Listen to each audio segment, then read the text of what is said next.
Je vais vous présenter l'Acumote Pau-Lyonnais qui aujourd'hui travaille sur le secteur de Pau-Lyonnais et les communes environnantes qui représentent les coteaux nord du Lyonnais avec une forte implication dans la zone périurbaine ouest de Lyon. Elle a été créée il y a 20 ans par un groupe de jeunes agriculteurs qui, par le développement, la reprise d'exploitation de retraités, avaient du matériel qui ne correspondait plus à la taille des exploitations. On s'est regroupé pour investir. On s'est vite développé par les agriculteurs des zones périurbaines qui se retrouvaient seuls et en manque de collectif. Aujourd'hui, dans la poursuite de notre développement, on s'est orienté sur tout en concertation avec les CUMA voisines, principalement celle de Vaugneray qui travaille sur le même secteur de nous, CUMA des Vallées. On cherche à regrouper la synergie, donc le projet Luzerne en fait partie, que Daniel vous présentera. Le projet, il est parti comment? Il est parti de plusieurs constats que je vais que je vais recenser. En fait, ça vient depuis longtemps. 2003, donc grosse sécheresse. Nous, on est en secteur de coteaux, terrain sableux, peu profond avec du granit dessous, peu de réserves d'eau. Les exploitations dans le secteur, et particulièrement la mienne, on a acheté 80% de nos stocks, donc énorme. Acheté que du maïs, parce que de toute façon, c'était la seule matière première pour les animaux qui étaient disponibles. On a fait 50 km pour aller la chercher. Donc premier constat, sécheresse 2003, ration 100% maïs. Du coup, on a acheté de la luzerne Brincourt et on a eu zéro problème. Ça s'est très bien passé et il y a des gens qui se sont dit il va falloir qu'on continue à acheter du maïs et de la luzerne parce que ça coûte moins cher que de produire chez nous. Ça, c'est le premier constat. Deuxième constat, par ici, dans le secteur, donc on fait du maïs, mais on fait beaucoup d'herbes aussi. Les exploitations en général ont à peu près entre 60 et 80% d'herbes. Donc on fait de l'ensilage d'herbe. Alors pourquoi de l'ensilage d'herbe? Ça date de plus vieux, des 30 glorieuses et des choses comme ça. Par contre, ce qui est à l'origine de beaucoup de CUMA dans le département du Rhône, c'est-à-dire que les gens travaillent en groupe, à la différence que quand on travaille en foin, on est un peu plus individuel. Les ensilages, malgré tout, c'est une force pour les CUMA, pour la création de groupes CUMA et pour le fait de travailler ensemble.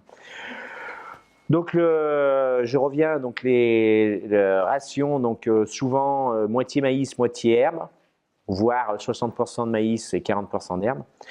Jusqu'à il y a 3-4 ans, 5-6 ans, je dirais, aucun souci. Les rations comme ça, avec un peu de foin, ça se passait sans souci, pas de mélangeuse, rien du tout, pas de problème. Aujourd'hui, on a les semenciers ont travaillé les variétés de maïs. On a des variétés de maïs beaucoup plus digestibles, donc ce qui permet sûrement d'augmenter l'apport du lait, des choses comme ça. Le seul problème, c'est que nos vaches, elles ruminent plus et on est en acidose. Ce qui fait qu'aujourd'hui, moi, je prends pour cet hiver, par exemple, pour que mes vaches n'aient pas de soucis, on est obligé d'avoir une ration à 60% d'herbe, 40% de maïs. Donc vous me direz, c'est pas un problème, puisqu'on diminue la part de maïs. Malgré tout, les rares exploitations qui ont supprimé le maïs, c'est vite vu, leur état des vaches, surtout quand tu travailles avec des primogènes, compliqué. Voilà. Donc deuxième constat, les maïs plus digestibles, et donc on se dit qu'il faudra sûrement amener de la luzerne. 2011, on a eu 2011, 2015, encore une année des années de sécheresse, on les empile, bon, un peu moins sévère que 2003. On a encore acheté du maïs à l'extérieur. Et il y a des gens qui ont aussi, Jean-Marc en fait partie, acheté de la luzerne pour sécuriser sa ration.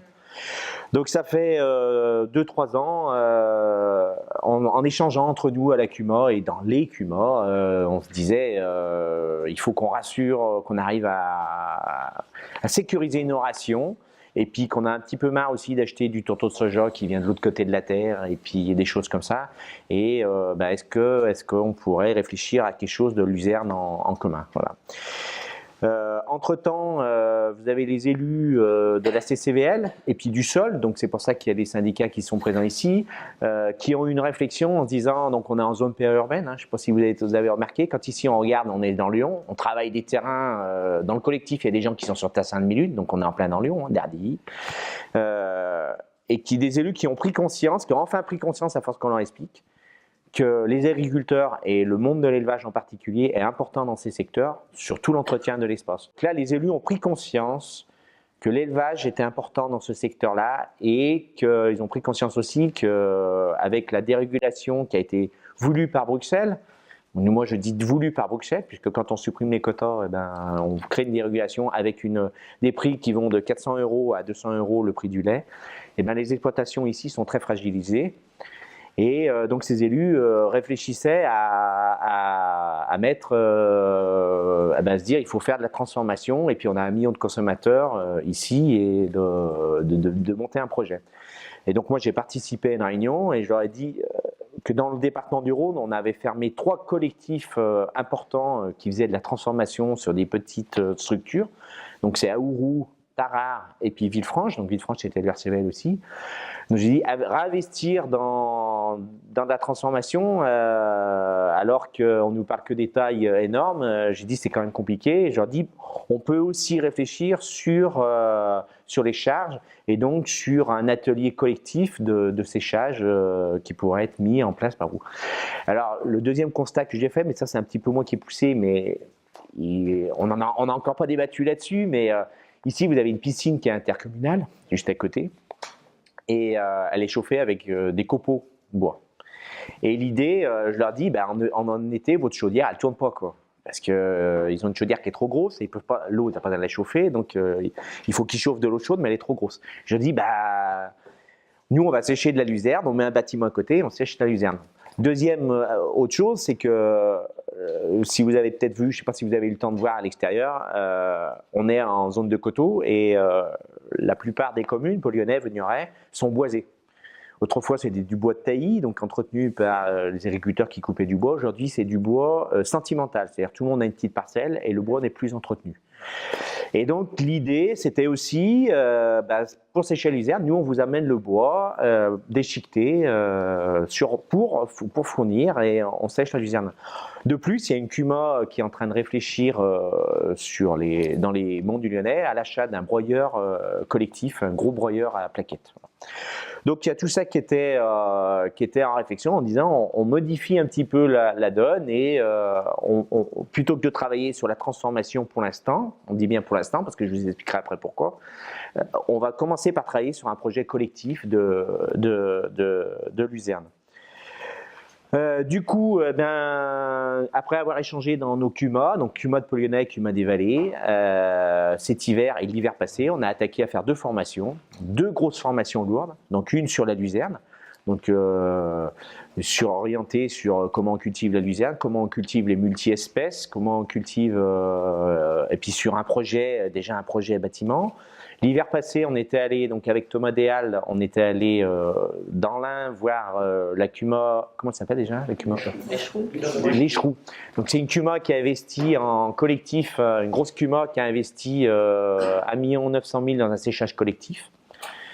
Alors eux avaient justement investi dans une chaudière à 300 000 €. Moi je dis nous on veut pas faire ça, on veut pas investir dans une chaudière 300 000 € pour tourner un mois, donc on veut utiliser plus largement, utiliser intelligemment, qu'on puisse utiliser à autre chose. Donc il y a eu toute cette formation sur la luzerne avec un projet bâtiment, donc où on a sorti des coûts là aujourd'hui. Donc maintenant il va nous rester à aller voir les élus pour qu'on échange avec eux. Et une deuxième formation en fait, donc la CUMA des Vallées, elle a des gros automoteurs, automotrices, moissonneuses-batteuses, et jusqu'à maintenant c'était des chauffeurs agriculteurs. Des agriculteurs en GAEC qui faisaient chauffeurs. Il y a 2 GAEC qui se séparent, il n'y a plus de chauffeurs, et donc l'idée a été de lancer une réflexion sur, dans les années à venir, comment on fait pour conduire notre automotrice, notre moissonneuse-batteuse, parce que les exploitations grossissent et on n'a plus le temps d'être aussi à être chauffeur de moissonneuse-batteuse. Donc il y a 2 grosses formations qui ont sorti et sur cette formation salariée qui a duré 3 journées, donc ces 2 formations, formation luzerne, 14 personnes qui ont suivi, donc c'est quand même alors que c'est compliqué de se faire, enfin Viveur saurait être capable de dire, mais des formations, il y a des gens qui ont suivi parce qu'ils étaient vraiment intéressés. Formation salariat, donc une grosse CUMA où il y a 60 adhérents, 19 personnes qui ont suivi aussi la formation. Donc des choses intéressantes sont sorties et en fait on a travaillé avec la Chambre d'agriculture, avec Lydie Constant et elle est allée dans chaque agriculteur dans les GAEC, il y avait 2 agriculteurs, donc elle allait voir 2 personnes, et elle est allée interviewer chaque agriculteur pour savoir un petit peu l'orientation de qu'est-ce qu'on avait dans la tête. Et en fait, moi je dis, elle nous a tiré les vers du nez. Elle nous a tiré les vers du nez parce qu'elle nous a fait sortir des choses qu'on n'osait jamais dire et de pouvoir vivre vraiment de notre métier et d'emmener notre produit jusqu'au bout. Sauf qu'on n'a pas envie de partir en vente directe tout seul. Ici, il y a beaucoup d'exploitations qui partent en vente directe tout seul. Ces gens-là, c'est des gens qui ont un boulot par-dessus la tête, qui sont plus investis dans les CUMA parce qu'ils n'ont plus le temps, parce qu'ils ont leur temps de marché, leur temps de préparation de marché. Donc les CUMA, ils ont le droit au matériel, ils ont le droit le lundi et puis le jeudi en général, voilà, après les autres jours. Donc c'est des gens qui s'investissent plus dans les CUMA, qui s'investissent plus dans les cubetiques. Donc tout ça, on n'avait pas envie, tous ces agriculteurs, on n'avait pas envie de ça. Par contre, on avait envie de travailler en collectif. Parce qu'on avait l'habitude de travailler ensemble dans nos 2 CUMA et qu'on avait envie d'aller là-dessus. Et il est ressorti que donc la formation qui est sortie cet hiver, qui était vraiment importante, où Lydie Constant nous a vraiment tiré les vers du nez, on avait envie d'aller jusqu'à de la transformation. Et que chacun ne disait rien dans son coin, mais en fait, voilà, c'est sorti. Donc là, aujourd'hui, la réflexion, donc là, il nous reste à aller voir les élus pour pour pousser plus loin, parce que eux, ils étaient un peu déçus qu'on n'a le pas sur de la transformation, mais aujourd'hui, ben voilà, on va pouvoir leur dire qu'on est prêt à aller plus loin dans la réflexion. La seule chose, c'est qu'à la base, il faut déjà démarrer un bâtiment les arbres pour sécher.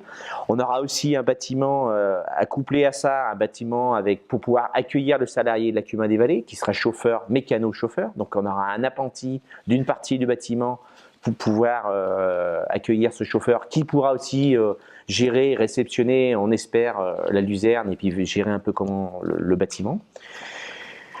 Et après, il faut aussi qu'on propose aux élus, parce que moi, je me dis, dans l'investissement de ce bâtiment-là, il est de 900 000 €. Et il y a des choses qui sont énormes à l'intérieur. Je prends... il y a une presse, par exemple, une fois qu'on a notre luzerne qui est séchée, enfin, et nos prairies, pour la ramener chez nous, on ne peut pas la ramener en vrac, il faudra une presse pour faire des bottes carrées. Et donc, il faut des presses industrielles, parce que si on prend une presse agricole, elle tourne trop vite et on va perdre toutes les feuilles. Donc, il faut une presse industrielle, et c'est une presse qui vaut entre 150 et 180 000 €. Pour tourner un mois par an, on se dit c'est quand même un investissement énorme, et on se dit on est en zone périurbaine, il y a des déchetteries, est-ce que les élus ont besoin peut-être de comprimer des cartons, comprimer des choses comme ça, voilà, donc c'est la première idée. Et en échangeant avec les techniciens, ils nous ont dit, les plaquettes donc, qui sont mises dans les chaudières collectives pour chauffer la piscine par exemple, on pourrait les sécher et on gagnerait en calories. Et en fait, le fait de sécher ces plaquettes, on peut gagner 30% de calories. Parce qu'en fait, comment ça se passe pour faire sécher les plaquettes? Ils mettent le tas de bois en tas, ils laissent monter à température le tas de bois, et le fait de monter à température sèche tes plaquettes. Mais pour faire ce travail-là, tu consommes de l'énergie, et tu consommes entre 30 et 40% d'énergie. Donc l'idée, ce serait d'utiliser la DESU pour sécher des plaquettes qui serviraient à la piscine. Voilà. Donc là, il faudra qu'on propose à nos élus comment optimiser le matériel que nous on investit en CUMA et comment on peut l'optimiser avec eux. Après, c'est du séchage, c'est des choses comme ça. Parce qu'avec la proximité de la ville, le jour où on se retrouve un agriculteur par commune, c'est ce qui se passe à certains endroits. Quand vous allez voir le maire, vous allez voir quelqu'un, vous êtes tout seul, vous voyez rien du tout. Aujourd'hui, quand on débarque à 14 personnes dans un collectif et qu'on va voir le sol de la CCVL, là, il commence à s'intéresser. Voilà. Donc, c'est qu'il y a des choses, voilà, le fait de garder le plus de monde possible et donc de vivre sur des plus petites structures.